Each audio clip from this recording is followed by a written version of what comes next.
Everyone, a few things at the top and we'll get right to your questions. As the situation with the devastating California wildfires continues to evolve, Secretary Austin remains closely engaged and committed to supporting the response efforts. As part of our ongoing support to California, over 1,800 California National Guardsmen have been activated to assist with the firefighting efforts, including hand crews, rotary wing aircraft, and military police that are working in support of local law enforcement.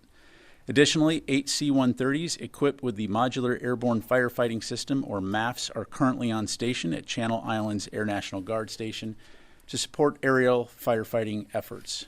Six MAFS missions were flown over the weekend, dropping over 16,000 gallons of fire suppressant, and additional MAFS missions are anticipated for today. Additional assets to include the 10 Navy helicopters with water delivery buckets and 500 active duty Marines from Camp Pendleton are ready to provide support if requested by the lead response agencies. The department remains committed to providing assistance and support to those affected by the wildfires and will continue to work closely with our federal, state, and local partners to respond to this disaster. As we enter the final days of the current administration, let me turn now to Secretary Austin's schedule this week. Later today, Secretary Austin will attend President Biden's foreign policy address at the State Department. Later in the week, on Thursday, Secretary Austin will host the Armed Forces Farewell Tribute in honor of President Biden, in which the Secretary will join senior department leaders, colleagues from across the administration, and other dignitaries in saluting President Biden for his distinguished public service career and tenure as our Commander-in-Chief and 46th President of the United States. Then on Friday, Chairman of the Joint Chiefs of Staff, General C.Q. Brown Jr., will host an Armed Forces Farewell Tribute in honor of Secretary Austin. Both farewell tributes will take place at Conmy Hall at Joint Base Meier-Henderson Hall and will be available to stream on defense.gov. And with that, be happy to take your questions. Associated Press, Lita. Thanks, Pat. Can you clarify so these 10 helicopters and the 500 active duty troops are still on standby? They've not been used at all, right? Correct. Is there something else that California is asking for? Are people looking ahead to reconstruction? I mean, it seemed pretty odd that they've been struggling to fight these fires and they haven't used these additional assets. Yeah, well, I won't speak for the state of California. I mean, as you heard me say, they've increased the number of National Guardsmen that have been activated, upwards of 1,800 now. And of course, as Sabrina highlighted on Friday, we are doing everything we can to lean as far forward as we can to be prepared to support the needs of the lead federal agencies. And so, as I'm sure you can appreciate, there are capabilities that California and FEMA are already employing. So these assets are available to be introduced into that mix should they be needed and when they're needed. But you've got to do this in a choreographed way that synchronizes capabilities instead of introduces problems to an already complex situation on the ground. So again, we're going to continue to closely monitor, and as soon as and if those assets are requested, they'll of course be available. The only other thing I'd say too is that, especially with aircraft, being cognizant of wind conditions, and so that also can be a factor that's taken into account. But again, I won't speak for California or FEMA. And then one other quick thing. Can you update us on the transition meetings, et cetera, that are going on in the building? Let's see here. So still continue to see scheduled meetings with department leaders. There have been upwards of approximately 160 meetings so far with transition team officials. We've also responded to over 105 requests for information from the transition team. And so everything right now continues to go smoothly by all accounts, and we are confident that we'll be ready for a smooth transition into next week. Thanks. Carla. Thank you, Pat. First, can you confirm if talks are taking place with U.S. and French troops on whether or not they could secure a border zone up in northern Syria as an effort to defuse kind of the tensions between Turkey and the Kurds? Yeah, I mean, I've seen the press reporting on it, Carla. What I would tell you is that U.S. forces in Syria right now remained focused on the Defeat ISIS mission. I'm not aware of any potential change in mission at this time. Of course, as it relates to the SDF in Turkey, we continue to encourage de-escalation that will lead to a complete cessation of hostilities for all the reasons that we've talked about before. We don't want to see a resurgence of ISIS, and we don't want to see a situation in which the detainment facilities that are holding ISIS members are somehow impacted and enabling them to either escape or, again, resurge. Completely different topic. Can you give us an update on the Ukrainian battlefield? Does Putin indeed have the upper hand right now? Well, what we're seeing on the battlefield is that, especially in the east, Russia has made some incremental gains. Of course, it's very tough fighting, as well as in the Kursk region as well. But when you talk about the upper hand, of course, tactically, again, other than those incremental gains, what you're seeing strategically is that, again, Russia has not achieved any of its strategic objectives that it set for itself almost 3 years ago.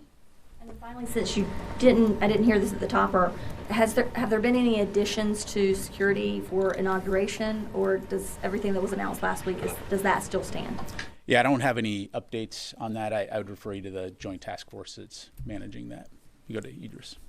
Just on Ukraine really quick, are there any more PDAs expected over the next week or are you pretty much done with PDAs? I don't have anything to announce from the podium. And then just more broadly, given that it's his last week in office, has the Secretary had time to reflect on sort of the past 4 years, and what does he believe his legacy is in this job that he's had for 4 years?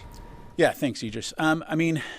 As you heard the Secretary talk about when he was out at the Reagan National Defense Forum, both this nation and the department have faced some major national security challenges over the last 4 years. You've had the coercion and the bullying from the People's Republic of China. You've seen Russia's invasion of Ukraine and malign activities from Iran, North Korea, and terrorist groups. But in those same remarks, you heard Secretary Austin also talk about the fact that this country and the international community have stood up to President Putin. We've stood up to North Korea and to Iran and to Hamas and Hezbollah. And so during his tenure, Secretary Austin has been guided by his 3 priorities of defending the nation, taking care of our people, and succeeding through teamwork. And employing those priorities as the North Star, as well as the National Defense Strategy, has really helped the department stay focused on the right things when it comes to addressing the challenges that we have faced. And as you've heard the Secretary say in his last several engagements, he could not be more proud of the service members and the DoD civilians who are protecting our nation every day. What's his biggest regret? I think the Secretary, again, feels that we have confronted many of the challenges that I just laid out, and that we have been able to make the country both safer and our alliances stronger. And I'll just leave it there. You go to Chris, and I'll come to you, Joseph. Thanks, Pat. A few questions regarding Ukraine. What is the current estimate of North Korean killed in action and wounded in action in Ukraine? And are there high-ranking officers among them? And relatedly, has the U.S. had access to the North Korean soldiers captured by the Ukrainians? On your latter question, I don't have anything on that, Chris. As you saw President Zelensky talk about, they have captured some North Korean soldiers. So I'll just leave it there. In terms of the casualty figures, I don't have a specific casualty number to provide you, other than we are aware that more than 1,000 casualties on the battlefield. To my knowledge, that does include a wide range of ranks, to include some senior officers, but I don't have any more specifics than that. And just a big picture question. Why wasn't the DoD able to spend all the PDA authorization for Ukraine? Well, again, these are authorities, and you're going to look at balancing readiness, replenishment, but these are authorities, not necessarily the funds, right? So that authority will get passed to the next administration, and it'll be their call on whether they will choose to expend or employ that authority to expend those funds. Thank you. Joseph. Thanks. One on Yemen, another on Iraq. Also, going forward, what's the Secretary going to recommend to the incoming administration in terms of the campaign to deter the Houthis? It's been about, I think, a year since the U.S. stood up this coalition to get the Houthis to stop these attacks. They haven't stopped the attacks. They're continuously attacking Israel as well. So, does he think the incoming administration should do more of the same that you guys were doing? Do more, do less? What's his recommendation? Yeah, I won't get into any advice or conversations the Secretary may or may not have with the incoming administration. Clearly we've been focused on degrading and disrupting their capability. You highlight the fact that they have continued to conduct strikes, but I would also highlight the fact that their capability has been significantly diminished. And so U.S. forces will continue to work with the international community to address this challenge in the Red Sea and the broader region when it comes to freedom of navigation and protecting the safety of mariners that are transiting that area. Just one on Iraq. Can you confirm or provide any information on or any updates on conversations between or requests made from the Iraqi side for U.S. troops to potentially stay longer than the previously agreed upon timeline? Yeah, thanks, Joseph. I don't have any updates. As you know, what was previously announced and that the timelines were announced, but I don't have any updates beyond that at this time. Go to Noah, and then I'll go to the phone. As I understand, the last package of $500 million to Ukraine that we're talking about here was done without money to replenish it. Can you talk about why this step was taken when it was resisted last year to preserve American readiness? Well, I won't get into specifics in terms of readiness levels other than to say, throughout this process, we're always looking at what capabilities we have, what we can provide, evaluating our own readiness, as well as looking at what the defense industrial base can provide when it comes to supporting Ukraine. Thanks. All right, let me go to the phone real quick. Tony Capaccio, Bloomberg. Hi, Pat. Can you hear me? Thanks. I have a Ukraine question. There's a running narrative among critics of the Biden administration's Ukraine policy that it waited too long to provide F-16s, anti-personnel munitions, and longer munitions such as ATACMS, plus allowing them to be fired more deeply into Russia. Now, I'm realizing this is largely a White House policy question, but from a strictly military standpoint, Pat, did a consensus emerge in the DOD kind of JS Joint Staff debates you sat in on that providing those weapons sooner could have possibly shifted the conflict in Ukraine's favor? Yeah, thanks, Tony. I think it's important to remember how we got here in the first place. And if you go back to February of 2022, President Putin's strategic objective was to eliminate Ukraine as a country, and that's still clearly his objective. But nearly 3 years later, the fact is that he has failed to achieve any of his strategic objectives. Ukraine is still a free country, and importantly, it is still a country. NATO is, of course, bigger now and stronger. And Russia, when it comes to a lot of the strategic variables, to include the manpower that it is committed to this fight and many of the other factors, including its defense industrial base, have all been weakened. And so since the very beginning of this conflict, the United States, and in particular the Ukraine Defense Contact Group, have worked very, very hard to help Ukraine win this war.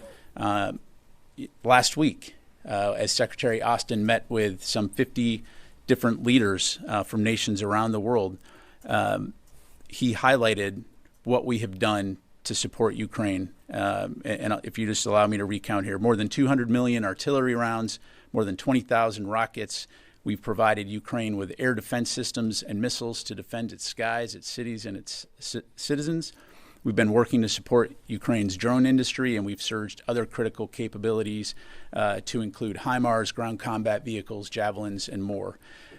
Part of this process has been to ensure that we're in daily contact with the Ukrainians to understand what their needs are, and we have rushed security assistance at historic speeds. And as the battlefield has evolved, that support has evolved. And if you think about the kinds of capabilities that we're providing, and you mentioned F-16s, the high-tech nature of that capability and the sustainment and maintenance required makes it an imperative to ensure that we're not just paying lip service and providing that equipment and that capability, but also the training, support, and sustainment that goes with it so that they can actually use it on the battlefield. And so the last thing I'd say on this is Secretary Austin has said many times that there is no silver bullet. It's how you combine all these capabilities together in order to be effective on the battlefield.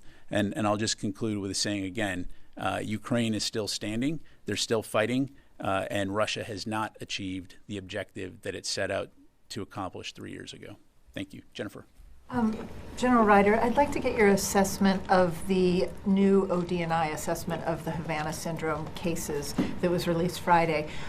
Back in September, there were DOD members who were affected by what they believe was a Havana syndrome style attack. There have been whistleblowers from the DIA.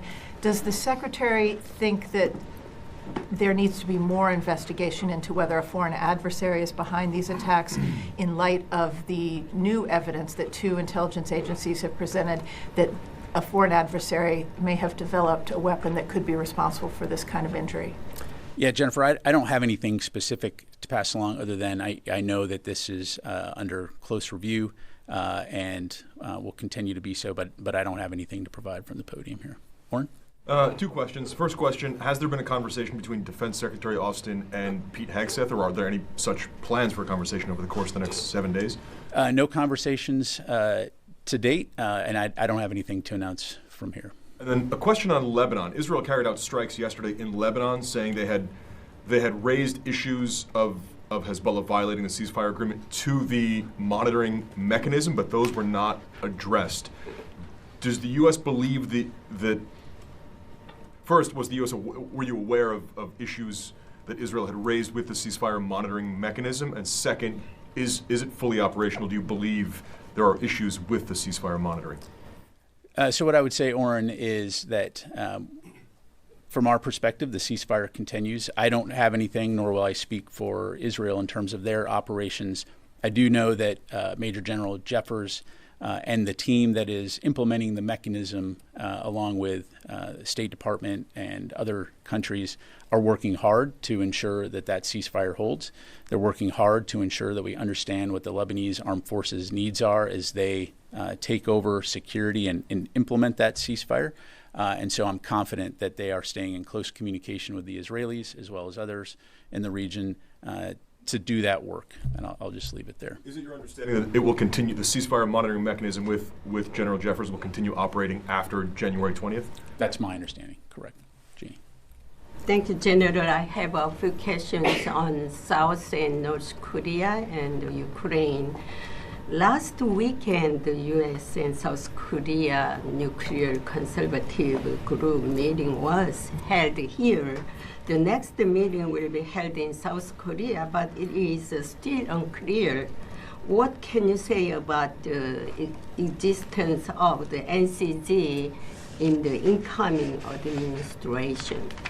I really can't speak for the incoming administration, Janie, so I have to refer you to them for any questions on that. Do you think that only the U.S. extended deterrence can prevent North Korea's nuclear provocation, or can United States consider the possibility of allowing tactical nuclear weapons in South Korea as another way to challenge to North Korean nuclear threat? Well, our policy hasn't changed when it comes to the denuclearization of the Korean Peninsula. On Ukraine President Zelensky has proposed to North Koreans Kim Jong-un a prisoner exchange for captured North Korean soldiers and Ukrainian soldiers detained in Russia. What is the United States view on this? That's really a question for President Zelensky. So I'd refer you to him for any questions about potential prisoner exchanges.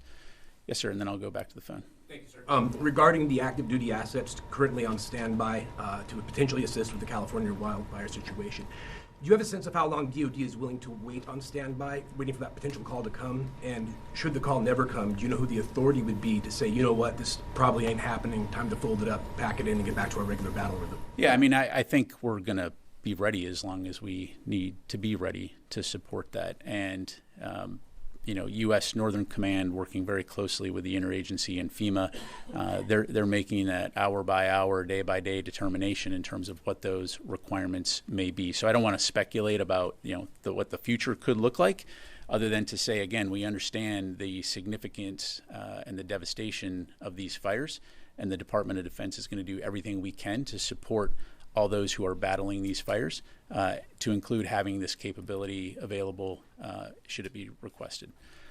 Let me go to the phone. Howard Altman. Hey, thanks, Pat. Couple questions on different subjects. One, what is the assessment, the U.S. assessment of the capability of the North Korean troops that are fighting in Kursk? Are they capable? Are they well equipped? And the other question is, how dangerous is the ongoing battle between Turkey and Turkish-backed forces in the SDF to the U.S. objectives of stopping and fighting ISIS? On your first question, Howard, I won't go into specific intelligence other than to say, all indications are that these are relatively well-disciplined, competent forces, the DPRK forces. Primarily infantry focused, and so again, by all accounts, they are capable. And what we're seeing on the battlefield is that they obviously do present a threat. The Ukrainians are doing a good job of holding the line, although it is very tough fighting, and we have seen the Russians make some incremental gains. As far as the SDF and Turkey or Turkish-backed forces in northern Syria, again, as I highlighted earlier, we do continue to see the ceasefire hold. We do want to see a de-escalation of hostilities, because what we don't want to see is a resurgence of ISIS or the conditions that could enable the resurgence of ISIS in Syria. Thank you. Come back to the room here. Yes, sir. I have a follow-up question about North Korea troops in Russia. It is reported that Russia reclaimed 40 to 50% of the Kursk region.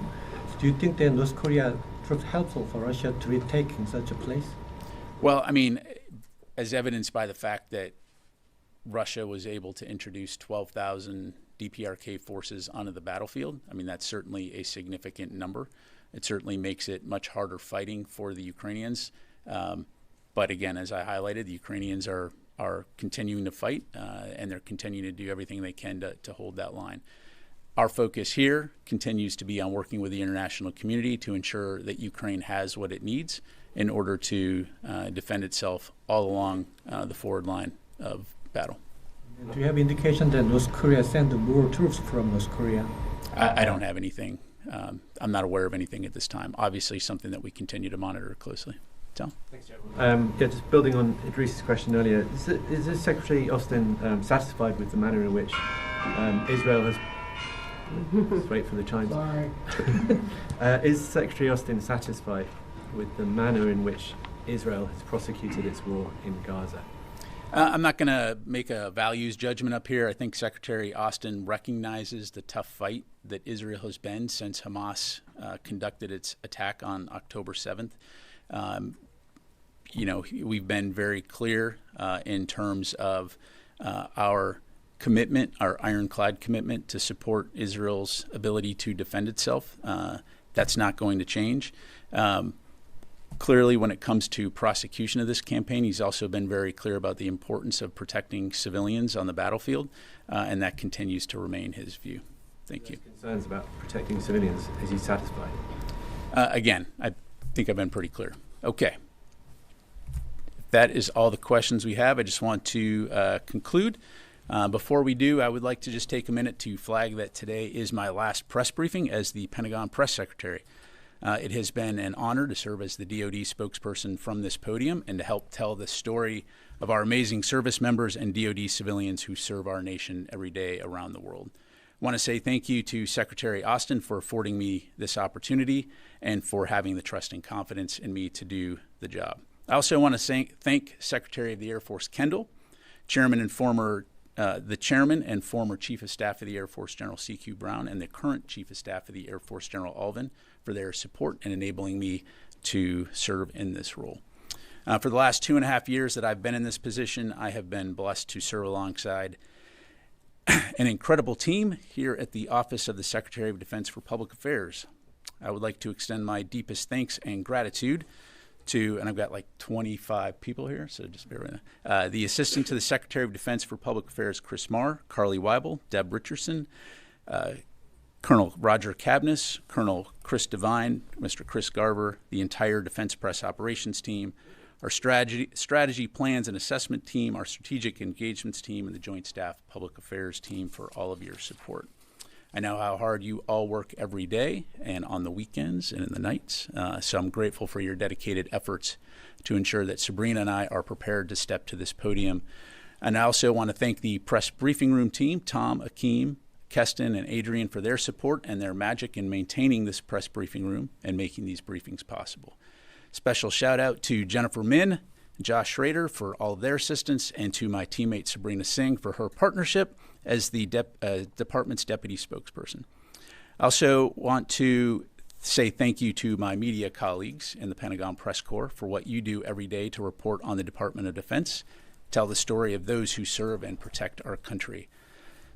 I strongly believe that our republic and our military are well served by the depth of knowledge, skill, and experience resident within this press corps, and the independent reporting you do to keep the public informed. I've greatly appreciated working with you and learning from you, not only while serving in this position, but over the last 25 years in the various assignments I've held in and outside of the Pentagon. Thank you very much again, and that is all I have. Thank you.